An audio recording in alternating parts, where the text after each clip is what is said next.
Good morning හැමෝටම. ඔන්න අදත් ඔයගලන්ට යථාචරිත්මය දිනපතා මෙහි කිරීමේ පණිවිඩය අරගෙන අවිල්ලා ඉන්නවා. ජනවාසිගේ මනුෂ්‍යයා පාස ක්‍රිස් විසින් ලියන අද ඇවිල්ලා 18 වෙනි සෙනසුරාදා ජූලි මාසයේ.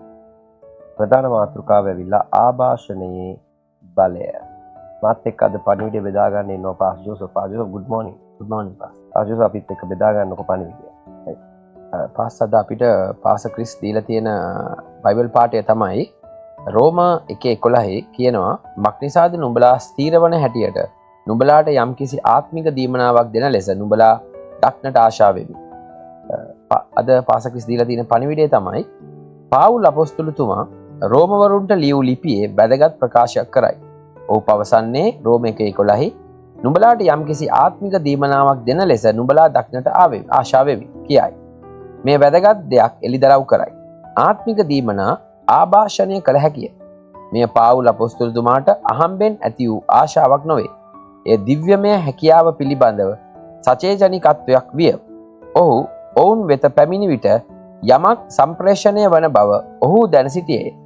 ඔහු තවදුරටත් පවසා සිටියේ රෝම 1:12 මෙසේ කියන්නේ නුඹලාගේත් මාගේත් අන්‍යෝන්‍ය ඇදහිල්ල කරන කොටගෙන නුඹලා සමග මටත් සැනසෙල්ල ලැබෙන පිණිස කියයි. මෙයින් අදහස් කරන්නේ ඔහුගේ සහ ඔවුන්ගේ ඇදහිල්ල එකට වැඩ කිරීම තුළින් ආභාෂණය වීම සිදුවන බවයි. ආත්මයේ දේවල් අහම්බෙන් සිදු නොවේ. ඒවා ඇදහිල්ලෙන් සචේතනික ක්‍රියාකාරී ඇදහිල්ලෙන් ක්‍රියාත්මක වේ. තවත් දෙයක් සැලකිල්ලට ගන්න. මම ආවම අපි දෙවියන් වහන්සේට යාඥා කර ඔබට යමක් දෙන ලෙස ඉල්ලා සිටිමු. යයි පාවුල අපොස්තලතුමා පැවසුවේ නැත. ඔහු කතා කළේ ක්‍රිස්තුස් වහන්සේ තුළ දැනටමත් ලබා දී ඇති දේ පිළිබඳව ඇති දෘෂ්ටි කෝණයෙන්. අද අපට ඇති අවබෝධය මෙයයි. නිදසුනක් වශයෙන් අප ශුද්ධත්වයන් වහන්සේ ලබා ගැනීමට මිනිසුන්ට සේවය කරන විට අපි දෙවියන් වහන්සේගෙන් අය දින්නේ නැත. බයිබලයේ පවසන්නේ ශුද්ධ වූ ලූක් 11:13 කොපමණ වැඩියෙන් නුඹලාගේ ස්වර්ගීය පියාණන් වහන්සේ තමන් වහන්සේගෙන් ඉල්ලන්ට ශුද්ධාත්මය නොදෙනසේක්ද කියයි. එම නිසා අපි නිසකකම ඇතිව සේවය කරන අතර ශුද්ධාත්මෙන් පිරෙන්න යනුවෙන් ප්‍රකාශ කරමු. මන්ද එය දැනටමත් දෙවියන් වහන්සේගේ කැමැත්තයි. හාලෙලූයා. 1 තිමෝති 4:14 වැඩිමහල්ලන්ගේ අත්ැබීම ඇතුව අනාගත වාක්‍යයෙන් නුඹලාට දෙන ලද නුඹ තුළ තිබෙන දීමනාව ව්‍යවහාර නොකර සිටින්න කියාද බයිබලයේ පවසයි. 1 තිමෝති 4:14 වැඩිමහල්ලන්ගේ අත්ැබීම ඇතුව අනාගත වාක්‍යයෙන් නුඹට දෙන ලද නුඹ තුළ තිබෙන දීමනාව ව්‍යවහාර නොකර සිටින්න කියාද බයිබලයේ පවසයි. තවද 2 තිමෝති 1:6 පාවුල් අපොස්තලතුමා පැවසුවේ මාගේ අත්ැබීම කරන කොටගෙන නුඹ තුළ තිබෙන දෙවියන් වහන්සේගේ දීමනාව පුබුදු කරන හැටියට කියයි. මේවා පැහැදිලිව පෙන්눔 කරන්නේ ආත්මික දීමනාවක් සම්ප්‍රේෂණය වන බවයි.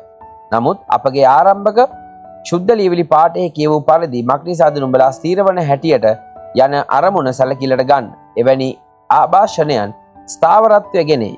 ඒවා ඔබට ශක්තිමත් කරන අතර දෙවියන් වහන්සේ සමග ඔබේ ගමනේදී ඔබව ගොඩනගයි. හalleluya.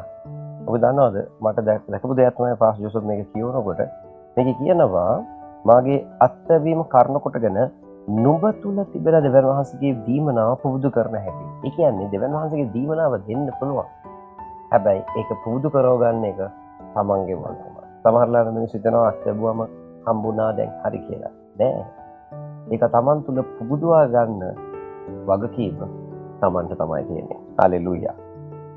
එම නිසා ආත්මික සමීපතාවයේ සහ ආභාෂණයේ අවස්ථාගය කරන්න. දේ වචනේ උගන්වන විට ඔබ මත අත්තබන විට සහ ඇදහිල්ලේ වාතාවරණයක් ඇති විට ඔබේ ආත්මය විවෘත කර ඇදහිල්ලෙන් ප්‍රතිචාර දක්වන්න. ඔබ ලබා ගන්නේ ලෙසයි.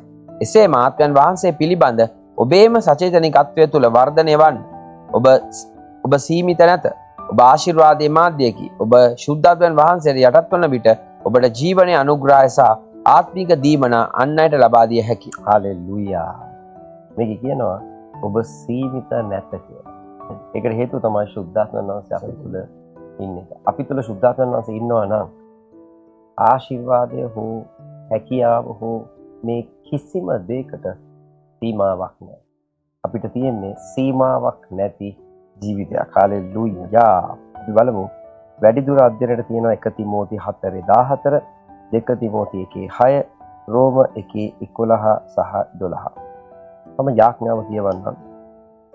දයාබර පියාණනි, දයාබර පියාණනි, මාගේ ජීවිතයේ මාගේ ජීවිතයේ ශුද්ධාත්මයන්න් වහන්සේගේ සේවය සහ ශුද්ධාත්මයන් වහන්සේගේ සේවය සහ ඇදහිල්ල තුල ඇදහිල්ල තුල මා ශක්තිමත් කර මා ශක්තිමත් කර ස්ථාපිත කරන ඔබගේ වචනයෙන් ඔබගේ වචනයෙන් මට ලැබෙන ඉගැන්වීම් නිසා මට ලැබෙන ඉගැන්වීම් නිසා මම ඔබට ස්තුතිවන්ත වෙමි. මම ඔබට ස්තුතිවන්ත වෙමි. අන් අයට ආශිර්වාද කිරීමේ මාධ්‍යයක් ලෙස අන් අයට ආශිර්වාද කිරීමේ මාධ්‍යයක් ලෙස මා තුල ක්‍රියා කරන මා තුල ක්‍රියා කරන ශුද්ධාත්මයන්න් වහන්සේගේ බලය පිළිබඳ ශුද්ධාත්මයන් වහන්සේගේ බලය පිළිබඳ සචේතනිකත්වයෙන් සචේතනිකත්වයෙන් මම හැසිරෙමි. හැසිරෙමි. ජේසුස් වහන්සේගේ නාමයෙන්. යේසුස් වහන්සේගේ නාමයෙන්. ආමේන්. ආමේන්. හalleluya. ඉතින් අද දවසේ මම ඔයගලන්ට යාඥා කරනවා නාසරති ජේසුස් වහන්සේගේ නාමයෙන් අද දවස තුල ඔයගොල්ලෝ අත තබන සියල්ල සාර්ථකයි. දෙවියන් වහන්සේ ඔයගලන්ට දීලා තියෙන දීමනා ඔයගොල්ලෝ විසින් පුබුදවාගෙන ඒවා ක්‍රියාවට නංවන්න ඔයගලන්ට මඟ පෙන්වීම ලැබෙන පිණිස මම යාඥා කරනවා. ඒ වගේම අද දවසේ ඔයගොල්ලෝ පිටත් යන විටත් ඇතුළට එන විටත් සුරක්ෂිතයි. නිරෝගීකම ඔයගලන්ගේ කොටසයි. ජේසුස් වහන්සේගේ නාමයෙන්. ආමේන්. අපි හෙට දවසේ ආයෙත් පණිවිඩය අරගෙන එනවා. ඉතින් එතකන් God bless you.